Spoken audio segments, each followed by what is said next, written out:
É chuva?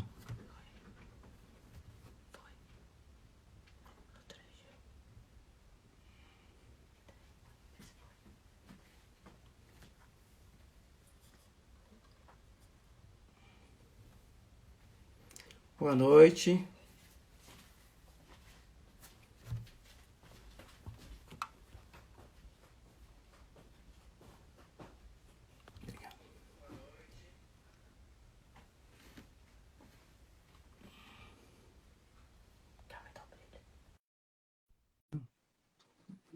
Boa noite. Tive um problema com a conexão, não sei o dizer.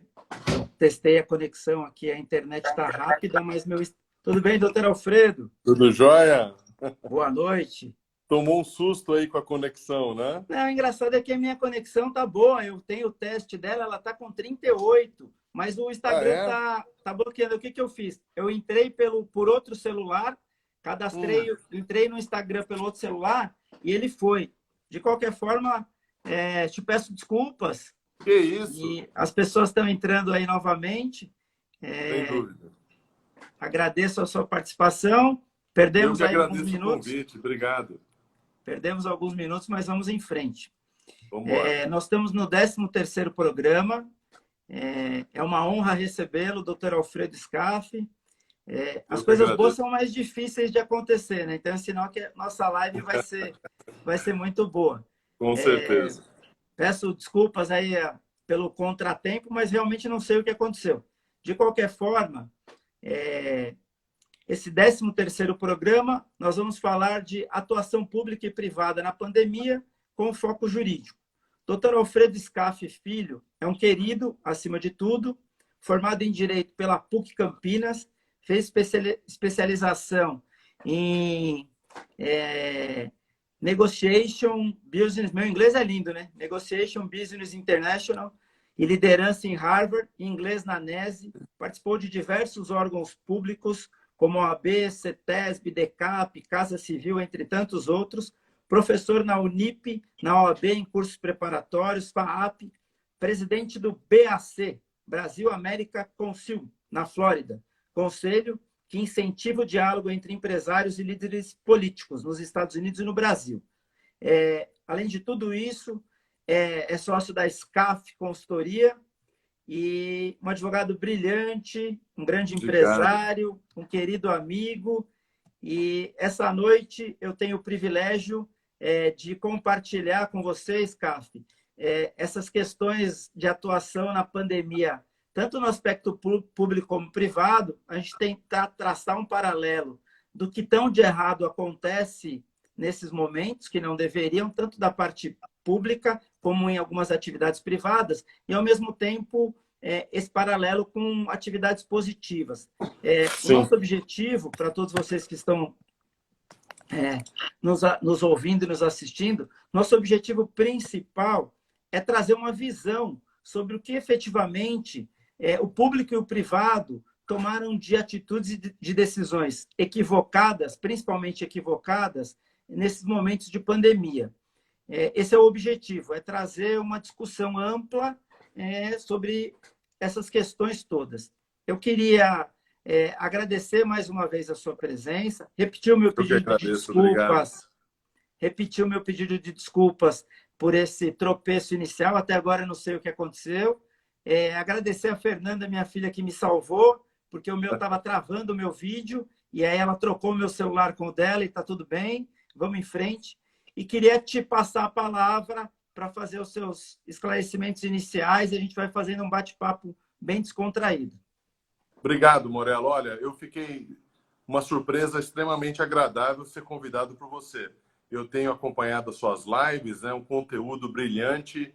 Você tem chamado pessoas aí, formadores de opinião, e como você, um grande formador de opinião, uma pessoa que tem um relacionamento, uma conexão entre os advogados brilhante, você é admirado por todos os colegas, e uma referência nossa de lisura e boa ética na advocacia. Então é muito importante estar aqui com você. E eu gostaria, esse tema nosso que você escolheu, de comum acordo comigo, que eu agradeço muito, na verdade é um tema que agora todo mundo pode comentar, porque atinge a todos, né, Morello? É Mas a verdade. gente, na qualidade de advogado, a gente enxerga algumas coisas no poder público e também na questão privada. E eu queria começar comentando, dizendo que, infelizmente, alguns erros que foram cometidos de diretrizes pelo governo federal, né, não são Perfeito. mais desculpáveis. Não adianta, porque em determinados momentos que você tem que tomar algumas atitudes, aquele momento é o momento correto, não dá para ser no dia seguinte. O que eu quero dizer com isso? Nós estamos vivendo uma questão mundial, onde todos os presidentes da República estão diretamente envolvidos no assunto, né? Porque é um problema mundial, não é um problema setorial, não é na esquina da Europa ou na esquina da Ásia e etc. É uma pandemia.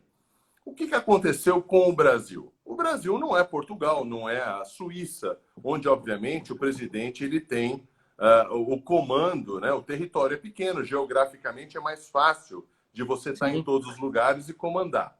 O sim. que ficou faltando no Brasil, que eu acho que aí o julgamento vem em 2022, porque a gente tem que deixar a pessoa governar pelo que ela foi eleita, né, Morello? Então, assim, Perfeito. quero só, Sim, quero sim. só abrir um paralelo. Os erros e os acertos, eles vão ter vários, mas o que a gente não pode é rasgar a democracia, porque a eleição foi limpa, ela foi clara e o resultado a gente tem que aceitar. Nós aceitamos 4 resultados, né? 2 de Lula e 2 de Dilma. Né? Eu não votei neles e jamais votaria. É uma questão pessoal. Somos Mas, dois. mas nós Somos dois. aceitamos. Aceitamos. Eles Sim, sim. governaram, tiveram acertos, tiveram os grandes erros. O que eu digo do governo federal é que, desde o começo, houve uma grande decepção por todos nós. Né? O Sim. presidente começou a opinar coisas que não é da alçada dele. O ministro se sentiu desconfortável e o ministro acabou saindo. Aí entra um segundo ministro em 30 dias também, e até hoje ninguém sabe o porquê, acabou também pedindo licença e foi embora para casa. O que isso gerou? Isso gerou uma insegurança. Tudo que a gente não precisava numa pandemia era uma insegurança institucional. Quer dizer, qual é a diretriz do Ministério da Saúde? Para que existe ministério, Morello? O ministério existe para chamar os secretários de saúde e dizer, pessoal, vamos trabalhar junto, isso é uma pandemia. Nós somos um time só. O que a Sim. gente precisa fazer? Me dê os seus números, eu vou dar os nossos. Como é que a gente vai adquirir com mais rapidez? É igual eu e você, Morello, pegar uma pessoa na rua machucada e eu falar, Morello, me ajuda que esse cara é pesado. Me ajuda a levar ele no PS. A gente salva a vida dele. Se você Sim. falar para mim, não, Alfredo, leva sozinho, ele morre. E se eu jogar ele no seu colo, ele pode ser que ele não chegue também. Então, o que aconteceu? Esse erro foi fundamental. Esse erro é indesculpável. E a gente percebe que quando o Supremo entra na parada numa questão executiva, isso não é uma questão para ser judicializada. A gente judicializa casos concretos. Agora, o Sim. Supremo entra na parada, Morello, e diz assim: olha, quem decide são estados e municípios. E tem uma justificativa. Eles achavam o seguinte: olha, o governador e o prefeito estão mais próximos da população. Então, eles decidem de acordo com as peculiaridades locais. Só que aí você tem o lado positivo e você tem o lado negativo, porque nós não temos 50 municípios. Nós não somos Portugal, nós temos 5.500, nós temos 27 estados. E aí começa a sucessão de erros. Olha, nós precisamos de dinheiro para comprar isso. Bom, eu te pergunto, Morello, por que o governo federal não centralizou todas as compras? Se Sim. todo mundo vai precisar de respirador, todo mundo vai precisar de equipamento de proteção individual, todo mundo vai precisar de máscara, luva, e o pessoal que está na frente de batalha vai precisar disso em todos os lugares do país, o que o Trump fez nos Estados Unidos? Ele disse assim: olha, vocês, governadores, têm toda a liberdade de comprar o que vocês quiserem, mas eu vou comprar tudo e vou distribuir para todos vocês. Fazer uma Então, central única de compras, né? sem dúvida, aí nós não teríamos governador preso, Polícia Federal, porque a maior vergonha de todas, Morello, é que nem na pandemia a corrupção deixou de existir. Uma pena. Isso é muito triste. Isso é desanimador. Porque, sabe, Morello, hoje, um erro nosso ele se espalha no mundo inteiro. Não é que ele vai se espalhar no seu condomínio, ele se espalha no mundo inteiro. O mundo fica sabendo que o deputado fez aquilo de errado, que o prefeito fez aquilo de errado. Hoje, o político ele tem que entender que ele está sujeito a um julgamento diário. E nós, através dos políticos, somos os maiores prejudicados. Porque eu te pergunto, Morello, o mundo inteiro sabendo dessa atrapalhada aí, administrativa toda, como é que esse dinheiro vai vir para o Brasil? Como é que os investimentos vão vir para o Brasil? Como é que vai ser gerado emprego no Brasil? Se o Brasil é um país que tem tudo para receber dinheiro do mundo inteiro, e tudo por fazer, um monte de coisa para a gente melhorar, infraestrutura, saneamento básico e tudo mais, e obviamente isso é papo para vários dias. Mas o que eu gostaria de, nesse começo, ressaltar é que essa bagunça institucional, né, colocar política na frente da vida, foi um erro que não foi só do presidente da República, e me permita, ele tem feito alguns acertos muito bons, mas esse erro realmente foi indesculpável e vai se pagar um preço por isso. Nessa linha, você acha que o erro parte de colocar política na frente da saúde e da valorização da vida? Ou o erro parte de continuar com a velha política de colocar o interesse particular de quem está à frente, comandando o país, o estado e o município, aí não falando de política neste momento, colocar à frente o interesse pessoal, o interesse da reeleição, o interesse de fazer caixa para eleição acima da vida, vai além da colocação da política e ideologia à frente da vida, e sim colocar o interesse financeiro, o interesse econômico que o vem a nós, acima do interesse do próprio resguardo da vida, né? E seja por ter dito que era gripezinha, e seja por ter estendido demais as políticas de isolamento em locais que não era necessário, e desse conflito, toma cloroquina, não toma cloroquina, toma não lembro qual o outro nome agora, fugiu, faz isso, máscara protege, máscara não protege, só usa máscara quem está infectado, não, todo mundo usa máscara, não, só usa máscara,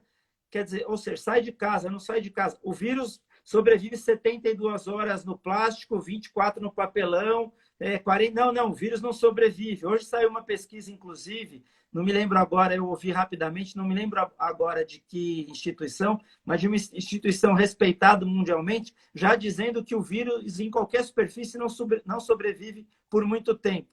Quer dizer, essa balbúrdia toda, ela favorece exatamente aquilo que a gente pretende combater. Corrupção, desvio, desmando. É nessa linha? Você acha que minha linha de raciocínio faz sentido? Muito sentido. E você sabe, Morello, que todas as vezes que a gente fala nisso que você acabou de relatar, e é muito importante, nós precisamos julgar essas pessoas nas urnas, né? E ver os prós e os contras e dizer o seguinte: o que é que você fez naquela época de dificuldade? Quais foram as suas atitudes? Você errou? Ótimo, você tem direito de errar, mas quais foram os seus acertos? Por que você foi extremamente rigoroso, sem nenhuma questão técnica por trás? Por quê? Porque num decreto de calamidade pública, então vamos aproveitar que é uma dispensa de licitação? Isso deveria ser um crime hediondo, inafiançável e imprescritível. Porque o mal de todos os males é a corrupção. E como eu disse anteriormente, nós vemos aí casos de Polícia Federal invadindo casa de governador. A gente precisa consertar isso da seguinte forma: será que se essas compras todas tivessem sido feitas pelo Ministério da Saúde, nós não teríamos nenhum problema desse? Mas não. Então é o seguinte: vamos liberar o dinheiro, cada um faz de um jeito, eu compro por 100, você compra por 90. Não tem sentido. O respirador é o mesmo, né? Se o respirador pode ser desenvolvido pela USP, pelos nossos engenheiros e cientistas, o presidente da República une os governadores, converse junto, é uma pandemia, é uma questão de saúde pública. Logo isso vai passar, né? A vacina vai vir, o remédio virá. Mas esses meses, cada dia que passa, Morello, o nosso estresse individual dessa nova vida, desse novo normal, como estão chamando, já seria o suficiente para que os políticos fossem mais razoáveis, né? Porque ordenar que todo mundo fique em casa, você sabe melhor do que eu, isso é inconstitucional. Isso é completamente inconstitucional. Não há prova alguma que se eu andar na rua eu estou contaminando alguém. Mas todos nós respeitamos.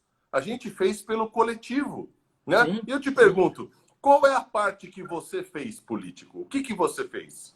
Você só determinou? Você precisa ver a dor das pessoas. As pessoas estão sofrendo. Como é que fica o dono de um restaurante, dono de um bar, 3 meses fechado, quando o país estava saindo de uma crise? Será que isso realmente é o fator predominante, sendo que o metrô nunca fechou e os ônibus também não? Então, se é para regular a nossa atitude de usar máscara em aglomerações, lavar as mãos, higienizar e tudo mais, eu não digo que tem que liberar geral. Mas também você não pode achar que uma criança de 8 anos de idade tenha que ficar em casa 6 meses sem ir para a escola. Qual a fundamentação disso? Né?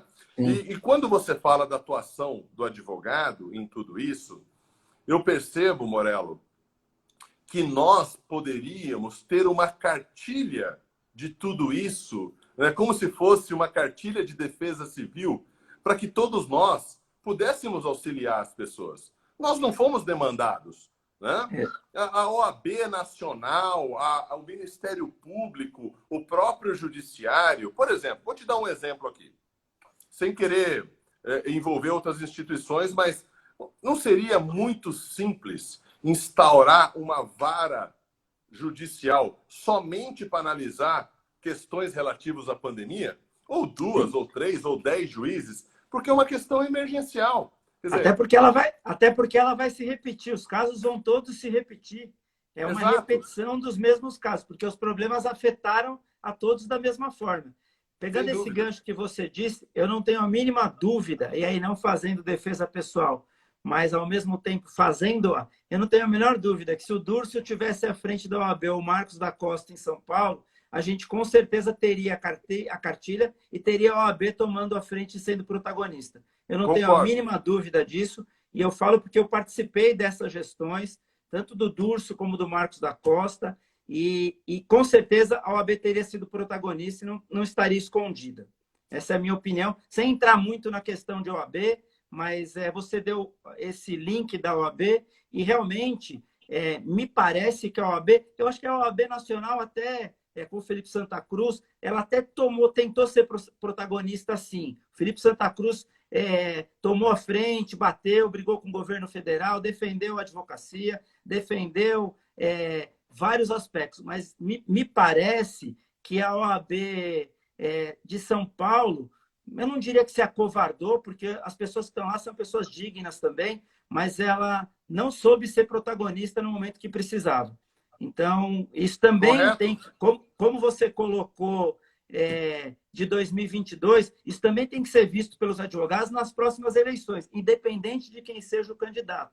A OAB é uma instituição forte e ela nunca pode deixar de ser protagonista. Nunca, em nenhum momento. E no momento de pandemia, ela tinha que ter sido protagonista. Ela tinha que ter tomado a frente. A gente tinha que ter, sim, o presidente da OAB no Jornal Nacional, no SPTV, verdade, na Record, na Band, em todos os canais, na CNN.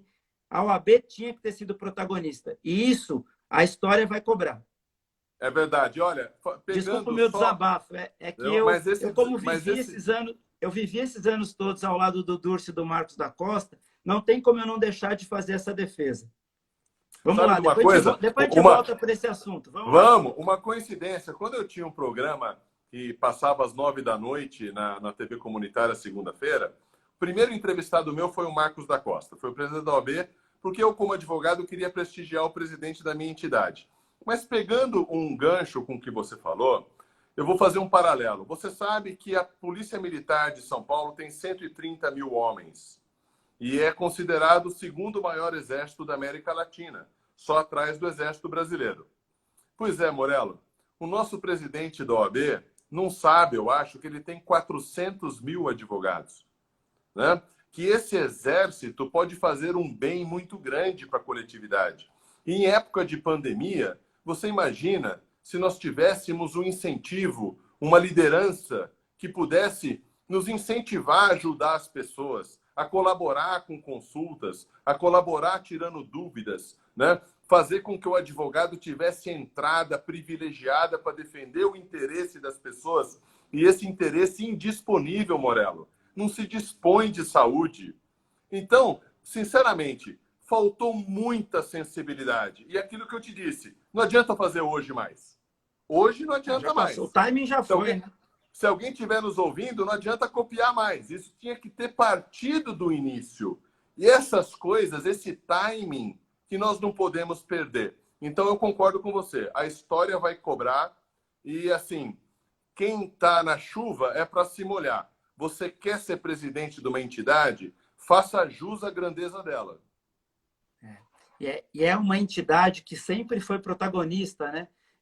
Na Direta Já, em todos os momentos importantes, na Constituinte, a OAB sempre esteve à frente. Eu fico triste quando eu falo de OAB nos dias de hoje, porque eu percebo que a gente perdeu o protagonismo, acho que essa é a palavra, perdeu o protagonismo. E não são 400 mil, né? A gente tem 400 mil em São Paulo, a gente tem mais de 1 milhão no Brasil. Exato. E é um exército de pessoas capacitadas, sem desmerecer nenhuma das outras profissões, que poderia sim fazer muita coisa e poderia ter sido, estar à frente, não só de cobranças, mas de trazer resultado, de botar a mão na massa e de ajudar. Mas, enfim, vamos deixar esse assunto mais para o final.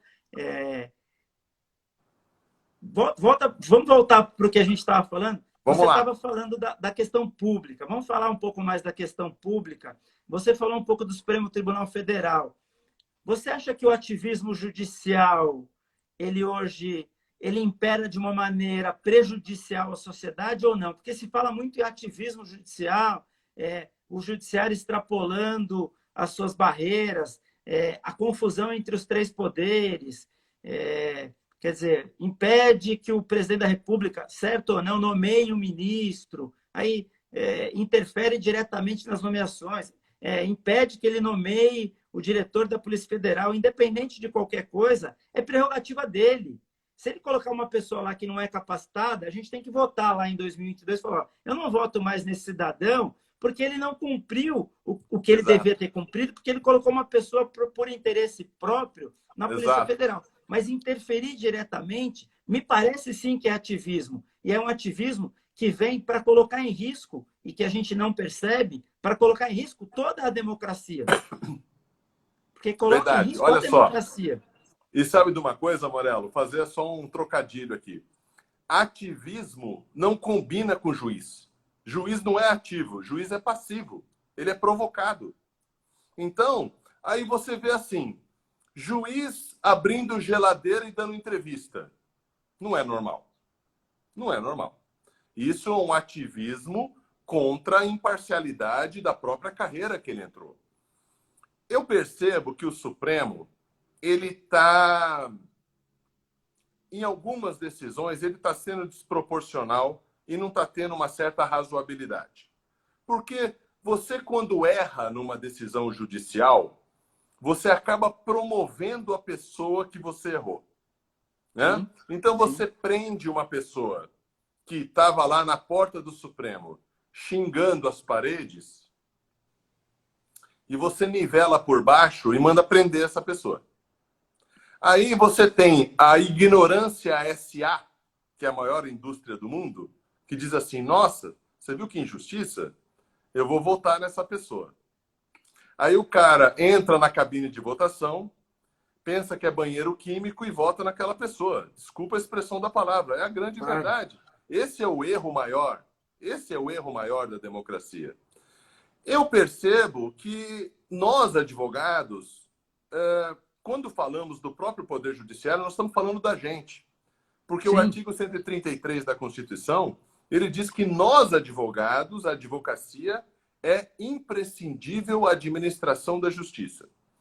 Então, eu quero fazer uma crítica construtiva no sentido de que a gente vai conviver com isso, querendo ou não. É aquela coisa, a gente vai, o Estado fica, né? Sim, sim. Eu quero um Supremo forte, Morello, como você também quer. Eu quero um Claro. ministro do Supremo respeitado.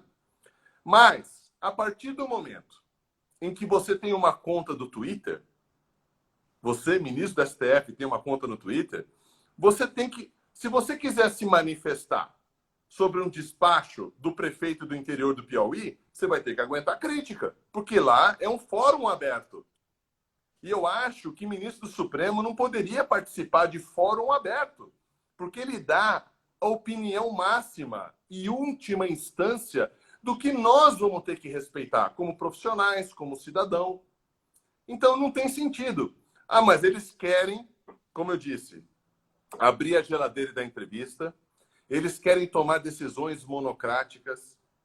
Houve uma propositura do ministro Marco Aurélio que dizia que as ações do Poder Executivo não poderiam ter despachos monocráticos pelos ministros, deveriam ser colocados pelo Pleno. Até porque, para preservar a independência e a harmonia dos poderes. Concordo com o Marco Aurélio. Morello, ele perdeu de 10-1. Então, é a partir dessas decisões é que a gente fica não decepcionado, não é isso. A gente fica desconfortável. Né? A gente se sente numa insegurança, porque o Supremo não precisa disso, Morello. O Supremo não precisava descer o nível dessa forma. Não precisava. O Supremo é a garantia do cumprimento da Constituição. Né? Então, por exemplo, o inquérito das fake news. Ele tem base legal.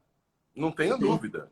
Ele tem. Ele está no regimento interno do Supremo. Às vezes as pessoas dizem assim, esse inquérito é ilegal. Não, não existe inquérito ilegal.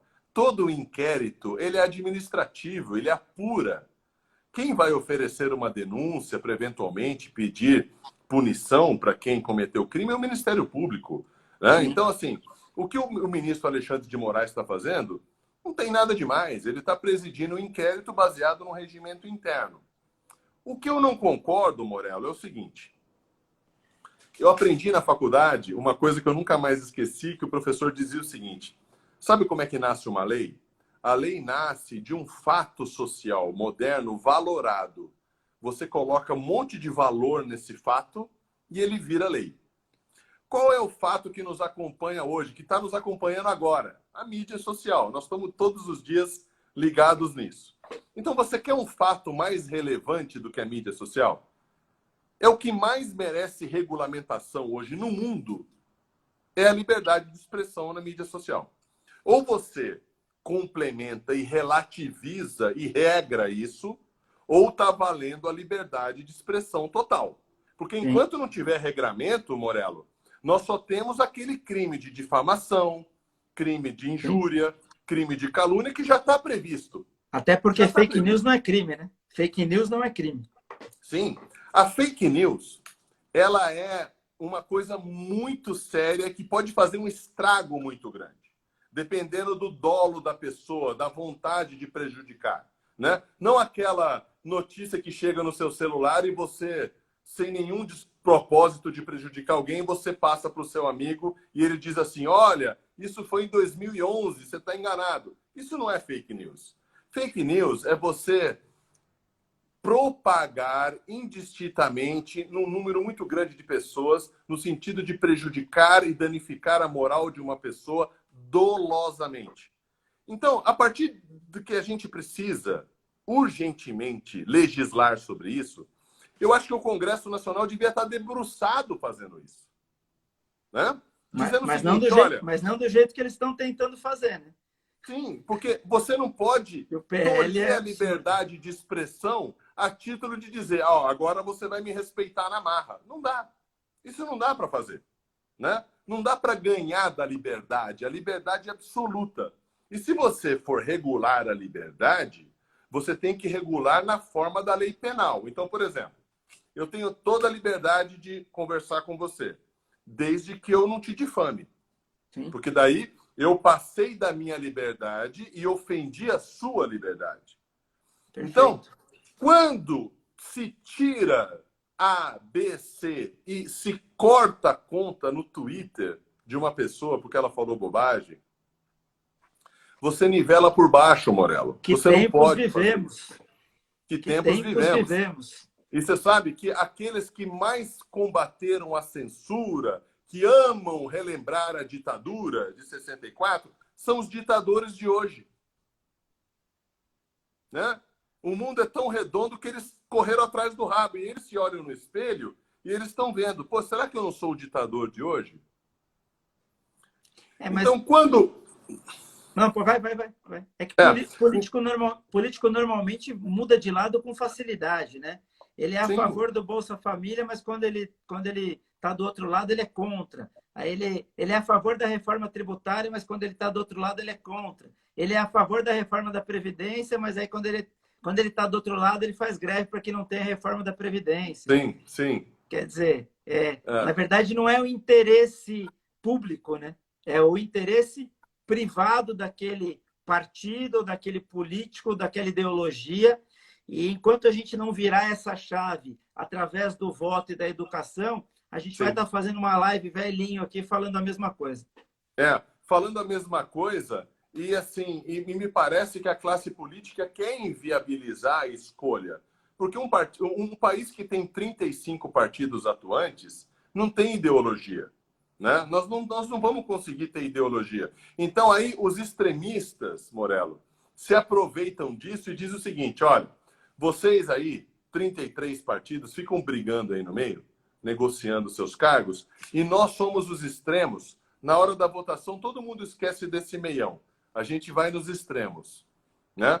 E, na verdade, ser extremo não é o problema, desde que seja extremo de ideias. Né? Eu estou dizendo que eu gosto de terno vermelho. Você gosta de terno amarelo. Alguém vai votar no amarelo ou no vermelho. É uma questão de opção. Né? Agora, radicalizar em torno de pessoas, e isso é o pior nível da democratização e da política, porque as pessoas passam, o cargo fica, a sociedade fica, o Estado fica, mas as pessoas não ficam. Elas estão, elas não são. Então, a partir de tudo isso é que a gente precisa mobilizar a sociedade. Isso você faz muito bem, porque cada live que você faz, você dá uns recados muito verdadeiros e dolorosos. Porque não adianta ter só razão. Tem que sentir um pouquinho da dor para acordar. As pessoas acordam quando bate aquela dorzinha, seja no bolso, né, seja na moral, seja no comportamento. E todos nós erramos. Eu erro todos os dias. Né? Eu revejo meus comportamentos diariamente. Né? A gente tem aí uma certa idade, mas parece que às vezes a gente se comporta lembrando da infância ou com uma certa infantilidade. Eu acho isso normal, mas isso tudo a gente tem que aprender. A gente não pode achar que é normal errar. Né? Errar uma vez é bom, 2, 3, agora 300 vezes não. Então, Morello, você perguntou do Supremo, eu tenho assim uma opinião própria de solução desse problema. E queria explicar muito didaticamente. Como o Supremo é o guardião da Constituição, a Constituição precisava ser um pouco mais curta. Quando a Constituição, em 88, ela foi, né, promulgada, ela realmente trouxe muitas inovações maravilhosas, mas ela é muito longa. E quanto mais longa ela é, mais o ministro do Supremo se aproveita para ter decisões com relação a, na verdade, o número de coisas que ele pode apreciar. Eu acho que nós precisamos, sim, de uma mini-reforma constitucional, de várias mini-reformas constitucionais. Por exemplo, você sabe muito bem que se a nossa Constituição parar no artigo 15, ela já está boa. Né? É verdade. Nós não precisaríamos de capítulo tributário. Capítulo tributário você pode fazer por lei federal. Né? Você não precisa de capítulo previdenciário. Você não precisa capítulo do índio. Isso tudo tem que ser legalizado, mas por legislação federal. Aí, o que você faz? Não é que eu estou querendo diminuir os poderes do Supremo. Não é isso. Eu quero que o Supremo... Até porque Supremo forte, país forte. Exato. Supremo forte, democracia garantida. Mas Supremo Sim. dentro da sua caixinha, né? Cada um no seu quadrado. Exatamente. Não é E losango, aí, né? É quadrado. e, Virou sem, losango, né? Virou e aí, Lego, vai Morello, encaixando. aquele O Lego está se empresário, encaixando, né? sem dúvida, aquele empresário que vai no seu escritório, que vem da Itália, de algum lugar da Europa, da Ásia, dos Estados Unidos, ele vai te perguntar assim, Morello, realmente, então, a legislação trabalhista de vocês melhorou muito, né? Eu não vou precisar gastar fortunas para dizer que eu já paguei o meu funcionário. Eu não vou precisar ficar discutindo as coisas até o Supremo. O juízo de segundo grau vai decidir, aí você vai dizer, o Brasil mudou, você pode trazer o seu dinheiro para cá. No fundo, tudo é uma questão que a gente precisa pensar na questão econômica. Porque os nossos filhos e nossos netos têm que estar num país com segurança jurídica, onde o dinheiro gire com uma certa tranquilidade institucional. Né? Nós não podemos, Segurança, né? lógico, não Segurança podemos jurídica. travar o procedimento. Né? É isso aí. Vamos lá, vamos lá. Te cortei, mas vamos lá. Não, muita coisa para mudar. Então, É, assim, essas mini reformas constitucionais, elas dariam muita força para os tribunais locais. O STJ seria, com mais celeridade, o guardião da lei federal, pararia por perfeito, ali. E as perfeito. questões que tivessem que ser transformadas numa decisão para toda a coletividade, você vai até o Supremo Tribunal Federal. Agora, Morello, tudo bem. Nós somos advogados de defesa e, às vezes, assistente de acusação. Você entrar com habeas corpus em primeiro grau, segundo grau, no STJ, e depois no Supremo, você valida aquela máxima que quem tem dinheiro para pagar um bom advogado jamais será encarcerado.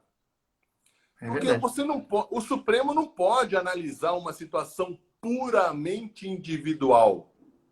É bem por Se aí. você já tem juiz de primeiro grau, tribunal local e o Superior Tribunal de Justiça, que, na verdade, seria, vamos dizer, entupido de habeas corpus do Brasil inteiro, né? Você não pode deixar isso chegar também no Supremo. Se eu te falar quantos habeas corpus com pedido de liminar tem na mão de cada ministro, você vai ficar apavorado. É de 500, 1.000, 2.000 ações de habeas corpus, porque é previsto na Constituição, eles são obrigados a se manifestar. Então, por que o Supremo só tem 11 juízes? Justamente porque eles teriam que apreciar peculiaridades e não generalidades. Né? Hoje, se você consegue uma decisão com o ministro do Supremo e o meu cliente tenha uma similaridade no que você conseguiu, eu peticiono direto ao Supremo e ele vai ter que me atender. Isso não está correto. O Supremo não é para atender caso individual. O Supremo é para julgar uma ação de um Estado contra a União, é para julgar a ação de um imposto que atinge o país inteiro, é para uniformizar as decisões. Quanto mais o Supremo tem processo, você pode ter certeza que alguma coisa está errada. Em E nenhum o outro lugar do ponto, mundo, a Corte Suprema tem muito processo.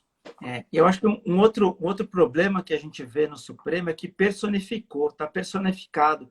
Por exemplo, a gente teve o caso do Witzel do Rio de Janeiro, perdão, que os advogados dele, doutor Peixinho, inclusive, manda um abraço, excelente advogado, conseguiram no Supremo uma liminar com o Toffoli, com o ministro Toffoli, para que desfizesse a comissão do impeachment, porque ele alegou lá uma inconstitucionalidade, e para que fosse formada uma nova comissão.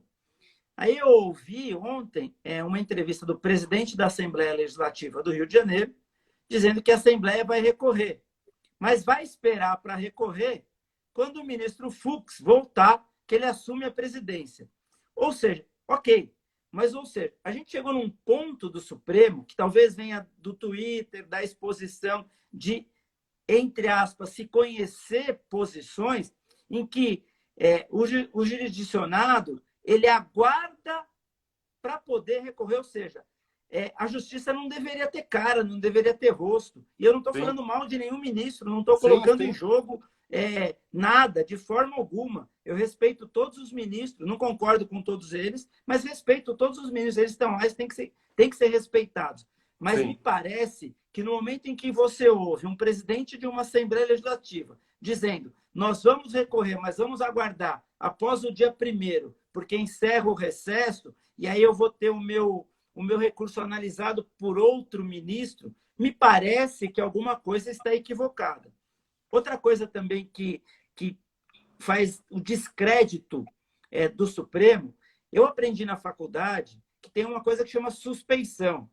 Então, assim, se eu for juiz, eu não posso julgar o Alfredo Scaff, porque o Alfredo Scaff é meu amigo e fez uma live comigo. Como também eu não posso julgar os meus padrinhos de casamento e não posso julgar meus afilhados. E também não posso julgar alguém de quem eu fui advogado.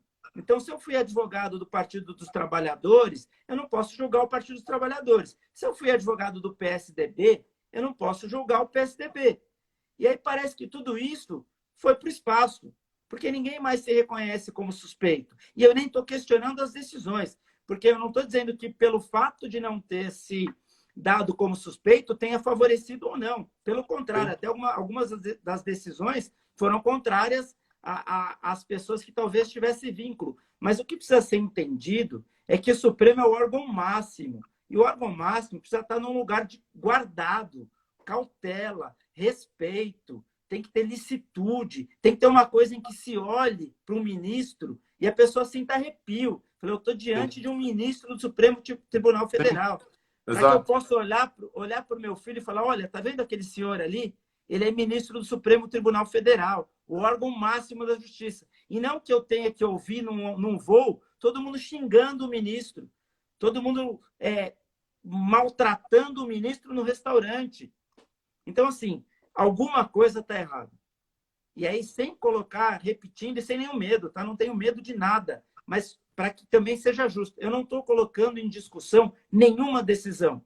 Eu não estou questionando nenhuma decisão. Eu estou questionando a forma como as coisas estão caminhando, que me parece que não são que não é a forma mais correta.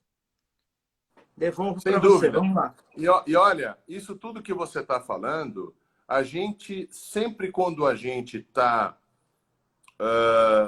pensando do porquê das coisas, a gente precisa acusar primeiro a gente mesmo da culpa.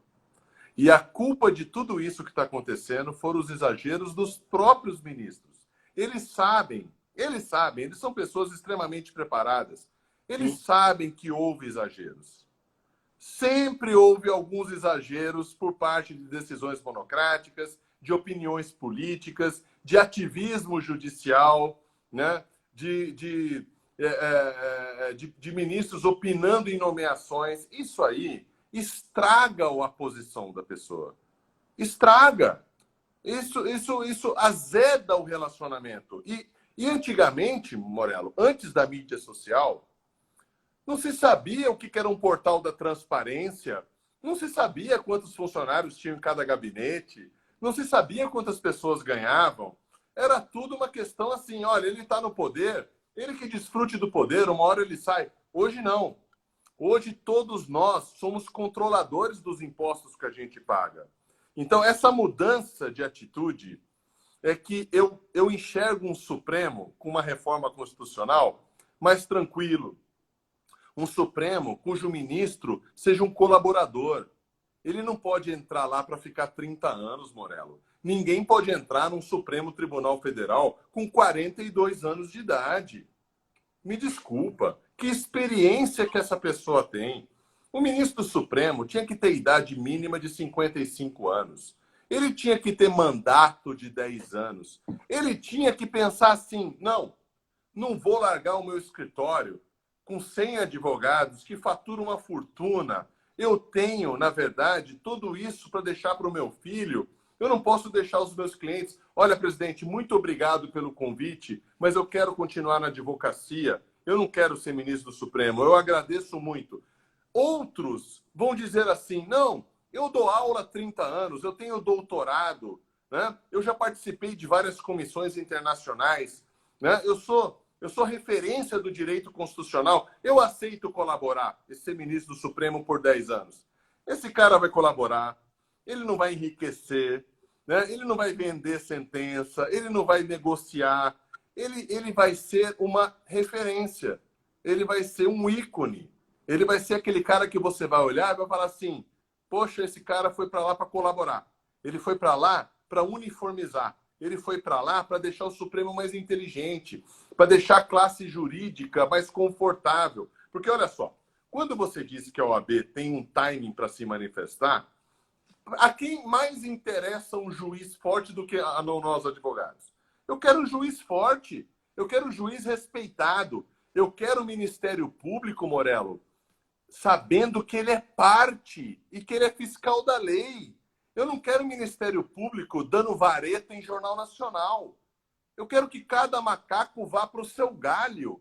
E é isso que a norma constitucional determina, que cada um faça o que está delimitado na Constituição. Quando você começa a interferir na minha casa e eu na sua, vai dar choque. E é o que está acontecendo. Nós não podemos interferir no Legislativo. O Supremo não pode legislar. Não pode dizer o que é lei quando não tem lei. O Legislativo tem que ser, sim, demandado a fazer as leis. E quem a gente elege como nosso governante, nós temos que pagar o preço. 4 anos. Você tem que olhar com lupa os prós e os contras. Ah, você é candidato à reeleição? Não merece meu voto. Merece meu voto. É uma escolha. O processo democrático é o mais doloroso, mas é o mais correto.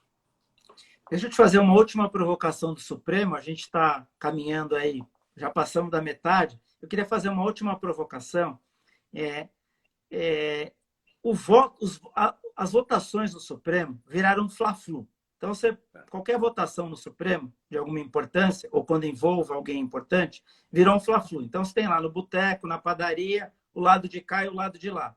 Ah, quem torce para esse, quem torce para aquele, quem supõe que sabe o voto do A, do B, do C. Me parece que a TV Justiça, eu sou totalmente a favor da liberdade, de qualquer tipo de liberdade, da transparência.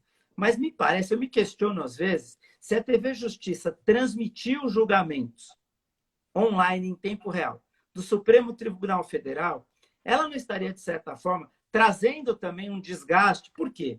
Porque o ministro do Supremo Tribunal Federal, ele desenvolve o seu voto. Alguns são cansativos demais, eu acho que poderia ser mais simples, mas ok. Mas ele desenvolve um voto que ele passa por princípios, ele passa por questões de direito, ele passa por história, ele constrói.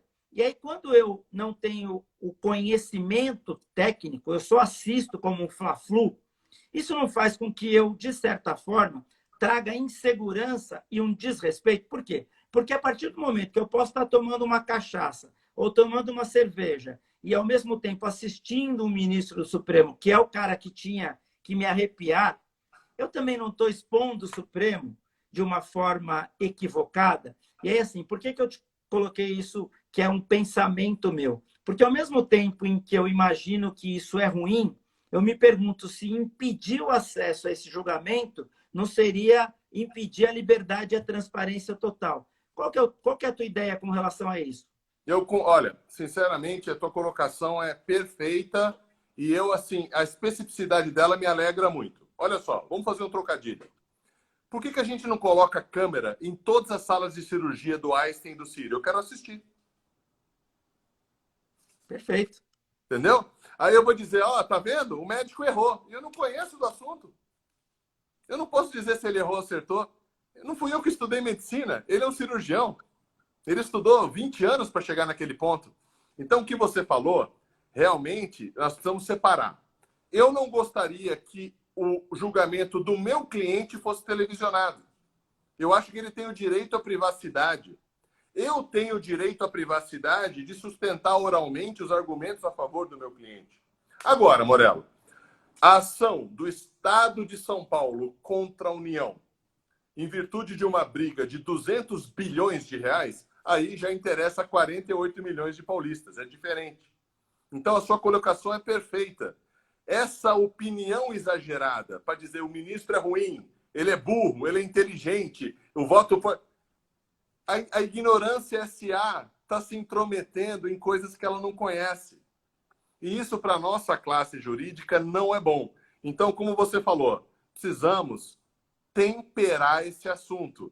TV Justiça faz um bem para alguns, mas pode estar trazendo muita insegurança para outros. Perfeito. Vamos lá.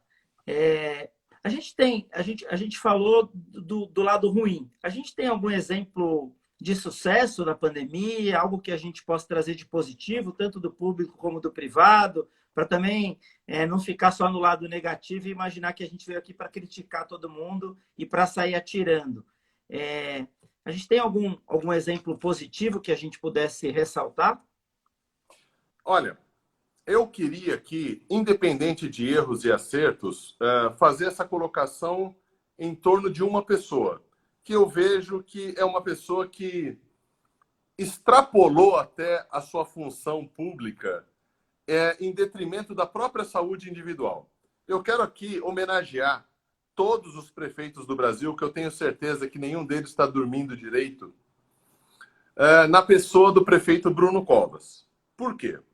Porque o Bruno, ele está passando um momento pessoal que ele já está superando, se Deus quiser, ele vai superar, muito delicado, Morello, muito delicado.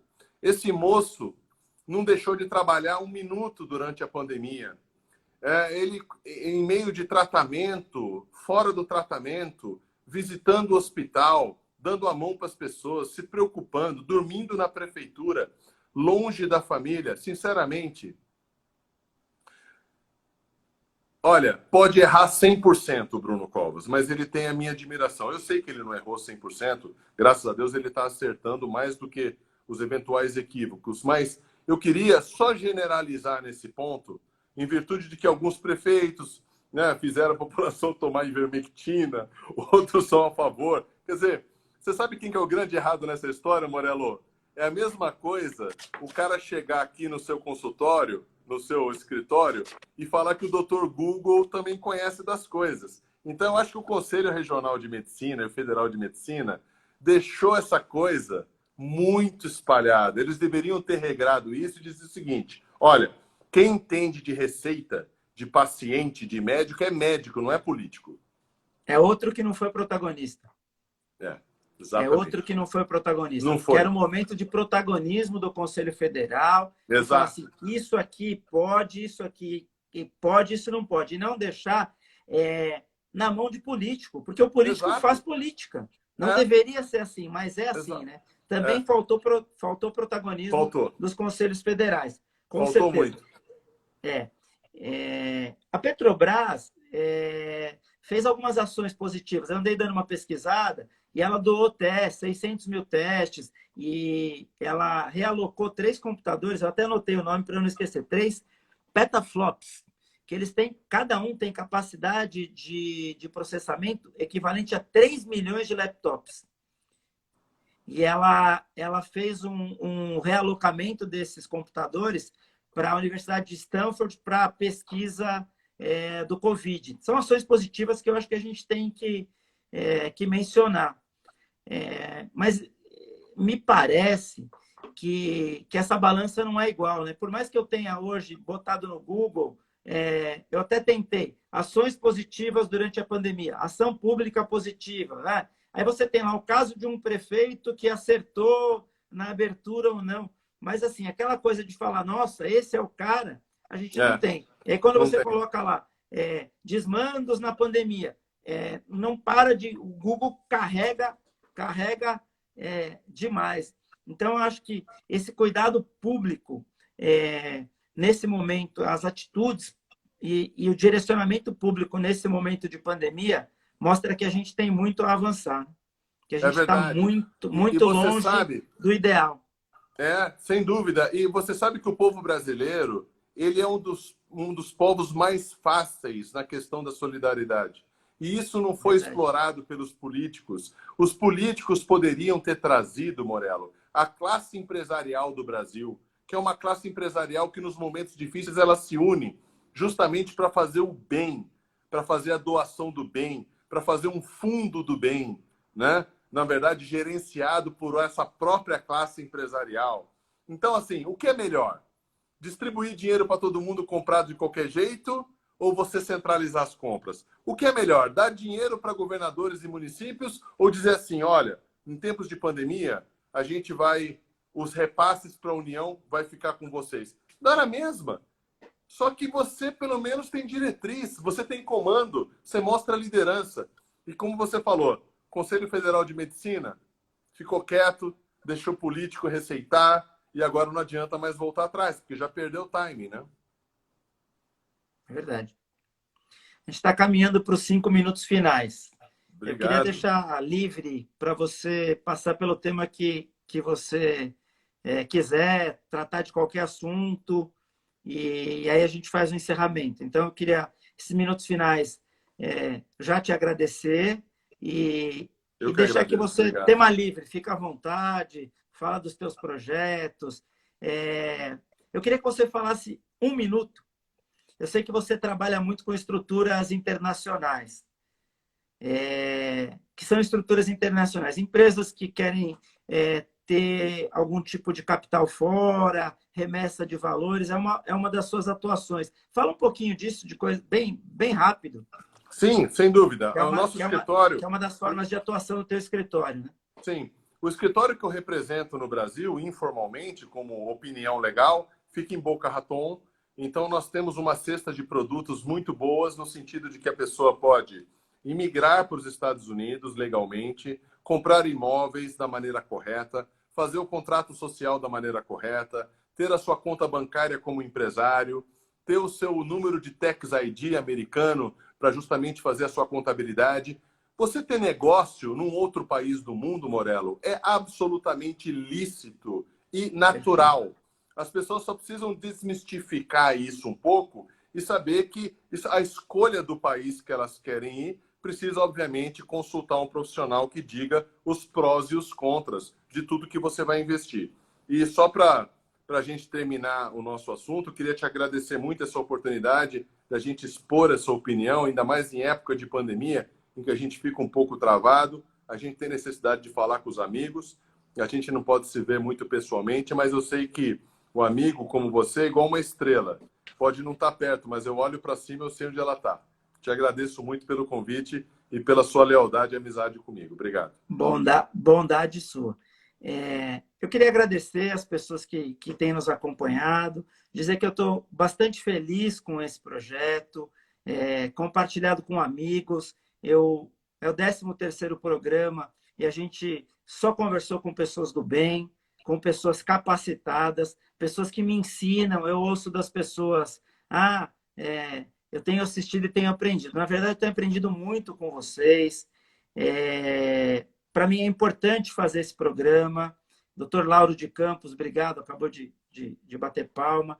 Dizer que é um programa que eu pretendo que continue, que a pandemia vai passar, o programa vai continuar. Quem tiver interesse, fazendo um parênteses aqui, quem tiver interesse nessas estruturas internacionais, procura o Dr. Scaff. Eu já tive clientes que utilizaram o serviço dele, tudo que ele fala é cumprido, a gente tem medo, como é que faz, remete, não remete. A Polícia Federal vai na minha porta amanhã me prender porque eu estou mandando dinheiro. E não é isso, é correto. A gente tem 1 minuto e 58. Agradeço a todos. Eu queria dizer que eu estou feliz porque os programas de agosto estão fechados. No próximo dia 5, eu tenho a honra de receber o Dr. Fernando Capês, que foi presidente da Assembleia Legislativa, hoje é diretor executivo do PROCON. Recebo também, no dia 24, o vereador Daniel Anenberg, Dr. Maurício Januzzi, no dia 19, Carlos Cagé, no dia 12, no dia 26, Ricardo Monteiro. No próximo dia 5, acompanhe o Dr. Fernando Capês, vai me dar o privilégio de fazer a live com a gente. Alfredo, muito obrigado, de coração. Agradeço pelos seus ensinamentos, pela clareza com que você colocou as coisas, pela bondade das palavras que você dirigiu à minha pessoa. Sei que é pela amizade, não por merecimento. Não é merecimento. Agradeço a cada um de vocês. Eu queria também fazer um agradecimento especial. Estou tentando lembrar o nome que eu queria agradecer. É uma advogada que nos assiste, a mãe da Milene Viscardi, doutora Maria Helena, que está aí nos assistindo, 86 anos, uma brilhante advogada. Obrigado pela sua audiência. E na pessoa dela, eu agradeço todos vocês. Minha mãe, que sempre assiste, a família, os amigos, o pessoal do escritório, os clientes, os advogados que nos acompanharam. Espero todos vocês no dia 5. Desejo saúde.